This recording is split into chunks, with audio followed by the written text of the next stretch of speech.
This is my favorite time of the year whenever fireworks early and Magic Kingdom closes late. That means we can get rides done and have an extra strategy under our belt. I'm going to show you how. You ready? Let's go. The strategy that I'm going to take you through tonight is only going to work whenever fireworks start happening mid-September. So from about mid-September till about the end of the year, whenever it starts getting darker earlier, fireworks will start being earlier. And then higher crowds start happening like for the holidays, so Magic Kingdom stays open later. So after fireworks is a great time to be in the parks, well, to be in Magic Kingdom specifically to knock out those really popular rides and not have to pay for Lightning Lane Multipass or Single Pass. Tonight specifically, Magic Kingdom closes at 10 p.m. and the fireworks are at 8 p.m. So tonight what I did is I got my spot actually from behind the castle to kind of like get a jump on getting to the rides and that kind of thing to knock out the 4 that I wanted to. Now, if you want to watch the fireworks from in front of the castle, what I suggest you do is you sit on the side of the castle of where that first ride is that you're going to try to hit first. That way you're on that side and you're not trying to maneuver through a whole bunch of people, because as soon as the fireworks end, especially during this time of the year, the park is very, very crowded. So it's going to take you a little bit of time to get yourself out of the hub or Main Street and get to those rides. So it's very important that you try to be as efficient as possible and sit on the side of the park where that first ride is that you want to hit right after fireworks. It is exactly 8:18. Fireworks are just about over. I am sitting in Fantasyland. I was sitting at the Rapunzel bathrooms. So now, this is where it gets fun. And there's no stopping. There's no taking my time. If you want to get rides done after this time, then you gotta hustle. So we're gonna try and get four rides done tonight before 10 p.m. before the park closes. Now, Main Street and the hub are like packed to the brim tonight. So it's gonna take those guests a little bit to get out of there because it's gonna be a gridlock. So I'm gonna take advantage of this and go get in line for Big Thunder right now. So I'm hoping to get in line and get into Big Thunder for like a 20-minute wait or under.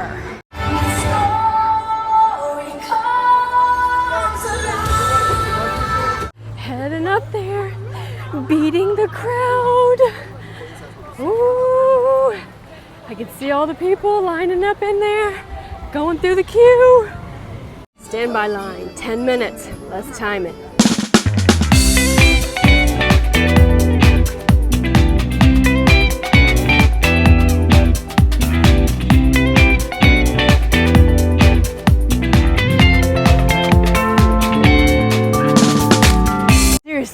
Seriously, my favorite ride in Magic Kingdom. One of them, absolutely. It's the OG. Now remember, this closes in 2025. January 6th is the last time you're going to be able to ride this. It's closing for a year. It's going under refurbishment, a little bit, not a re-theme, but things are going to be added to it, the rumor says. And then, of course, this whole area is getting ready for its redo. So just remember that. You only have just a little while longer until it closes down. Okay, just looked. It is now 8:34. Remember, park closes at 10. Next one I wanted to hit was Pirates of the Caribbean. Right now it's sitting at a 5-minute wait, so let's see what happens by the time I get there. Tonight we're going to be efficient, we're going to be smart. So we're not turning right to go around to Adventureland. We're going through a shortcut. So we're going to take a left right here. We are passing by Pecos Bill Tall Tale Inn and Cafe. Just a little bit up here on your right hand side is going to be a breezeway, and it's going to take us right there to Pirates. Here we are. We are coming up into Adventureland right behind Magic Carpets of Aladdin. And then on my right is Aloha Isle. So we're gonna go up here, take a ride at the Tiki room, and we'll be right there. All right, 5 minutes. It's basically walking the queue and getting on the boat. Let's go.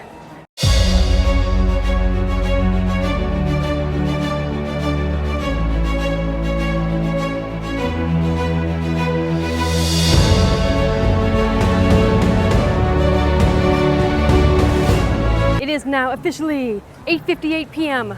The park is open only for 1 more hour. So we're gonna try and hit Haunted Mansion, and that's sitting right now at a 20-minute wait. I did just look, and like, so Space Mountain, let's see, you're sitting at a 40-minute wait. Seven Dwarfs Mine Train, 40-minute wait. Peter Pan is 45. Tron is at a 90. So whenever you're trying to do this strategy, like at the end of the night, especially if the park closes at 10, then try to pick 2 big ones, 2 big rides, and like 2 medium rides. So that's what I did. So Big Thunder is like teetering on the medium to big. It's going to get big pretty soon because it's about to close. A lot of people are going to want to ride it before it closes for a year. So that's why I picked that one like right after fireworks, so I could knock that one out. And then, so my 2 medium ones are Haunted Mansion and then Pirates of the Caribbean. And I knew that within, like, once everybody kind of got out of the hub and after fireworks, the lines would still be doable. They'd still be like that 15-20 minute wait and be okay. And then I could finish out with Tron. So that's why you're not trying to hit like all the big dogs all at once at the end of the night, unless the park closes at 11 p.m. or midnight. I wanted to do this on a 10 p.m. closing night to just kind of show you what is possible, because you can get even more done with the park closing later. So, okay, we are almost there. 8:59. Let me tell you, you get your steps in after fireworks when you're trying to hit these rides back to back. So, let's go. 2 minutes. Let's time it.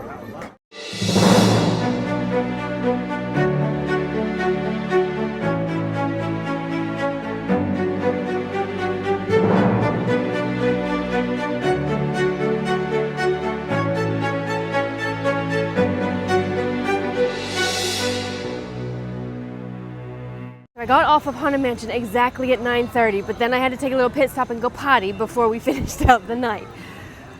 Whenever I looked in the app, most everything had a pretty low wait except for the big dogs. So Seven Dwarfs Mine Train is sitting at 45 minutes. Tron is sitting at 90. Space Mountain did go to 20 minutes. Sometimes you can get got by Space Mountain though, so you got to be careful with Space Mountain. And then let's see here, Jungle Cruise was still sitting at 40 minutes, and then Peter Pan was sitting at 45 minutes. So those are the big dogs. Everything else in the park is sitting at about 10-15 minutes, not too bad, which is basically a walk-on. So I've just walked through Fantasyland, and everything is basically a walk-on at this point. Now remember, you can get in line for rides all the way up to the minute before the park closes, no matter what the wait time is, and that is what we're going to do with Tron. So we're taking the back way in, where are we? Storybook Circus, and headed to Tomorrowland that way. So let's get up there. There's Barnstormer. Keep going past Barnstormer. Keep going all the way around so you can see Tron's right there. This takes you to Tomorrowland, and it's so much shorter and easier. If you have a night where the park is closing at 11 or 12, about this time, if you wanted to eat, I would get something to eat, because you're not going to get back to the resort, especially if you're staying at a Disney resort, until after all of the quick service locations close. So nothing is going to be open. So this would be the time, because if the park closed at 11 or 12, then wait times for rides would be kind of normal. It would kind of like level out right about this time for about 30 minutes, and then wait times will start to go down. So this would be the time that you would mobile order whatever you want to mobile order, sit down, scarf down some food, and then finish out the night riding until 11 p.m. or 12 p.m. or 12 a.m. Duh. Let's get up here, see what this is gonna do. Now normally I would sit down and rest and wait until it was like right before right before the park closes, because that would really get the line down. Oh my goodness, yep, walking up. This might be a 90-minute line. Holy moly. Shame on me for second guessing myself. I know better at the end of the night, which I'll explain here in a minute.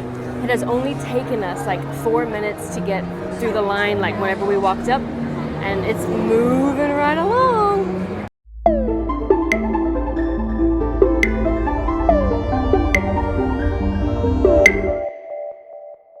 Before I end the video with some more scenarios and some more tips for you, I forgot to add this after I rode Tron that night.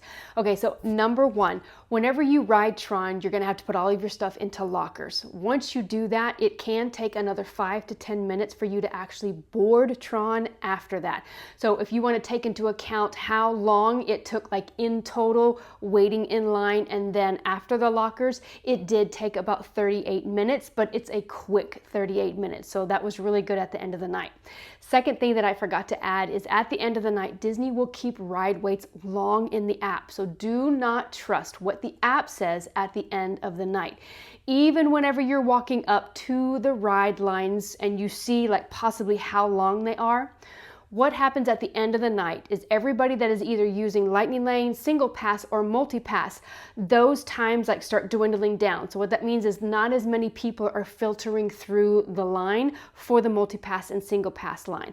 So what that does to the standby line is it makes the line go a little bit quicker. So just don't trust what the app says at the end of the night and know that it will go quicker the later in the night that you get in line for those really heavy hitter lines. If the first ride that you want to hit right after fireworks is like a major ride, so like Big Thunder Mountain, Space Mountain, Tron, you know, those big ones, then you need to try to get there as soon as you can. Because what's going to happen is as soon as the crowd has dispersed out from Main Street and the hub and they start getting into the lines, those ride waits are going to jump up very quickly. What also happens is any of those people that scheduled either their Lightning Lane Multi-Pass or their Lightning Lane Single Pass during like firework time are going to try to get there as soon as they can so they don't lose being able to use it. So sometimes what that can do is that can make the standby line like stand still, because what they're trying to do is they're trying to move all the people that had either the Lightning Lane Multi-Pass or Single Pass like through the line and get that line down. So that is why if the ride that you're trying to hit right after fireworks is like a major really popular ride, you want to get there as soon as you can and you want to beat that crowd. For those of you that have park hopping capabilities during this time of the year, this is a very good strategy to use and like just be in Magic Kingdom like either super early in the morning or at night multiple days throughout the week and just try to get like a handful of rides done throughout your stay, especially if Magic Kingdom closes at like 11 p.m. or 12 a.m.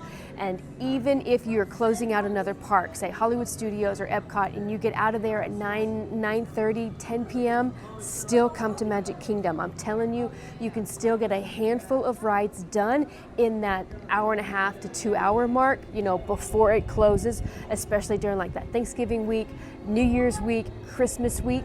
That is what I did this past holiday season with my son and his girlfriend. We had park hopping capabilities and did not pay for at the time with Genie Plus by using this strategy. So like I said earlier in the video, you come to Magic Kingdom and the park closes at 10 p.m. You can pretty much bank on getting 4 rides done after fireworks if you can get out quickly. If the park closes at 11 p.m., then you can more than likely get 5 rides done. If it's going to close at 12 a.m., you can get between 5 and 6, just depending on if you're just going to try to hit all the heavy hitters or if you're going to try and do like little ones and heavy hitters. So just keep that in mind as you are thinking about and planning out your days throughout the week. Or you can maybe just map it out where you are just like conquering one land or 2 lands if there's only a few rides in there, like each night, that way as well. That way you just really start hitting all the rides and just checking them off your list. If you are going to do multiple rides and they are in different lands, make sure that you are mapping out the most efficient way to be able to get there. Magic Kingdom is quite spread out, so if you're trying to do Tron all the way in Tomorrowland and then you're trying to hoof it all the way back to Adventureland to try to get Pirates of the Caribbean, it can take quite a few minutes to get from one end of the park to the next. So as much as possible, try to map it out and be as efficient as possible so that you have enough time. So I hope this gave you a look into just another strategy option that you can use so you don't have to pay for Lightning Lane Multi-Pass or Single Pass during this time of the year. Again, remember, this strategy is only going to work for like September, October, November, and December, maybe a little bit of January and February, but then once the firework times change again and start getting like to 8:30, 9 p.m., then the strategy isn't going to work as well. If this video was helpful, please give it a like. That tells me that I'm giving you the information that you were looking for. Make sure that you are going to check out my strategy playlist as I take you through all the parks and all the different strategies that you can use according to how you and your family want to tour the parks. I'm Terry with Creating the Magic, and have a magical day.